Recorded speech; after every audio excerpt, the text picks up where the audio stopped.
Israel और Iran के बीच हालिया संघर्ष पर शांति की बात कही है। भारतीय विदेश मंत्रालय ने एक दिन पहले जारी बयान में कहा था कि दोनों देशों को ऐसा कुछ भी नहीं करना चाहिए जिससे संघर्ष और बढ़े। इतना ही नहीं, भारत ने दोनों देशों को दोस्त बताया था। ईरान पर हमले के बाद दुनिया भर के मुस्लिम देशों ने इजराइल की आलोचना की है। बता दें कि पाकिस्तान के खिलाफ ऑपरेशन सिंदूर के दौरान इजराइल दुनिया का इकलौता ऐसा देश था जिसने खुलकर भारत का समर्थन किया था।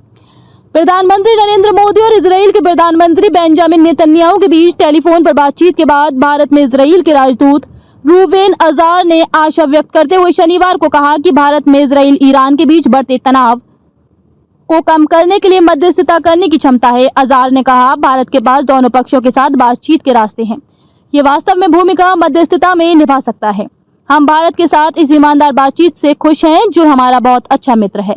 हम आपकी चिंताओं को ध्यान से सुनते हैं। मुझे लगता है कि वे चिंताएं जायज हैं। इजराइल और ईरान द्वारा एक दूसरे के खिलाफ हमले किए जाने से पश्चिम एशिया में बड़े तनाव के बीच ये टिप्पणी आई है। नेतन्याहू ने शुक्रवार को प्रधानमंत्री मोदी को फोन करके इजराइल की कार्रवाई के बारे में जानकारी दी। राजदूत ने इस कार्रवाई की ईरान को परमाणु हथियार बनाने से रोकने के उद्देश्य से और बैलिस्टिक मिसाइल कार्यक्रम से उत्पन्न अस्तित्वगत खतरे का जवाब देने के लिए रक्षात्मक उपाय बताया।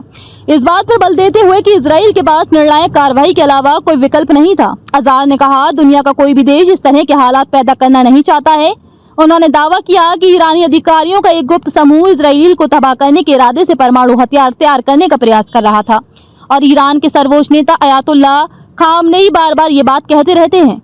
आने वाले वर्षों में बैलिस्टिक मिसाइलों का विशाल शस्त्रागार बनाने की ईरान की योजनाओं की तरफ गौर कराते हुए अजार ने कहा, हमें एक आसन खतरे को दूर करना था और उनके परमाणु प्रतिष्ठानों एवं बैलिस्टिक मिसाइलों के खिलाफ निर्णायक कार्रवाई करनी थी।